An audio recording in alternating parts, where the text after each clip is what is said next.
Gowthaman tax நண்பர்களுக்கு வணக்கம். காதலர் தின வாழ்த்துக்களையும் தெரிவிச்சுக்கிறேன். காதலர் தினம்னா வந்துட்டு காதலன் காதலி இவங்களுக்குள்ள மட்டும்தானா? நம்ம காதல்ங்கிறது வந்து ஒரு காதலன் மேலேயோ ஒரு காதலி மேலேயோ மட்டும்தான் வருமா என்ன? இந்த உலகத்தில் இருக்க ஒவ்வொரு உயிர் மேலேயும் நமக்கு காதல் வரலாம்.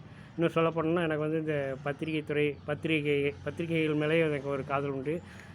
சின்ன வயசுலேருந்தே வந்து நான் இப்போ ஸ்கூல் படிக்கிற காலத்துலேருந்தே பத்திரிகைகளுக்கு ஒரு வாசகனாக, அதே போல் ஒரு துணுக்குகள் எழுதுறது, சிறுகதை எழுதுறது, கவிதை எழுதுறது, ஜோக்ஸ் எழுதுறது அப்படின்ட்டு நிறையா எழுதிக்கிட்டே இருந்தேன்.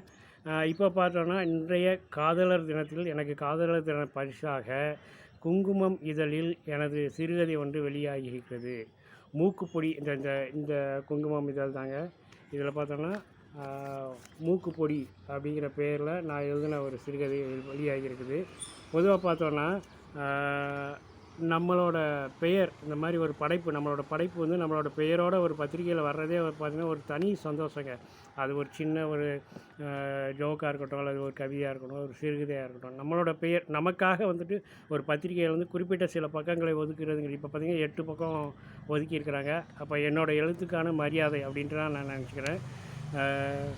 இவர் ஓவியர் ராஜா அருமையாக ஓவியம் வரைஞ்சிருக்காங்க. இந்த மூக்குப்பொடி சிறுகதையை பற்றி ஒரு சின்னதாக சொல்லிக்கிறேன்.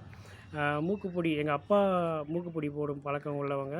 அதனால் எனக்கு வந்து அந்த மூக்குப்பொடியோட அனுபவங்கிறது வந்துட்டு சின்ன வயசுலேருந்தே உண்டு. அப்பாவுக்கு வந்து நான் தான் மூக்குப்பொடி வாங்க போவேன். மூக்குப்பொடி, சிகரெட்டு, மதுப்பழக்கம் எல்லாமே வந்துட்டு ஒரு போதை சார்ந்தது தான், ஒரு உடல் நலத்துக்கு கேடான ஒரு விஷயந்தான். இதில் மூக்குப்பொடி மட்டும் மற்றதுலேருந்து ஒரு சின்ன மாறுபாடான ஒரு இதுன்னு பார்த்துக்கோங்களேன்.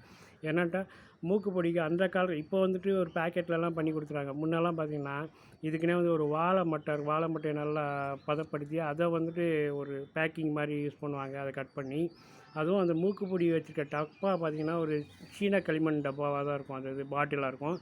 அதுலேருந்து ஒரு நீல கரண்டியே வித்தியாசமாக இருக்கும். நீல குச்சி மாதிரி இருக்கும், கம்பி மாதிரி இருக்கும். அதோட முனையில் தான் அந்த இது இருக்கும் அள்ளுறது.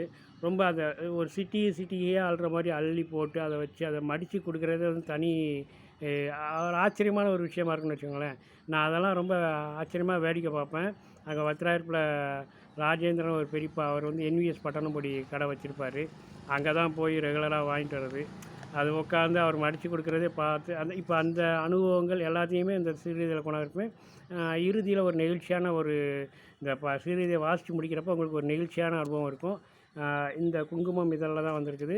முடிஞ்சால் வாங்கி பாருங்கள். மகிழ்ச்சி. இந்த நாள் அனைவருக்கும் இனிதாக அமைய எனது வாழ்த்துக்கள். நன்றி.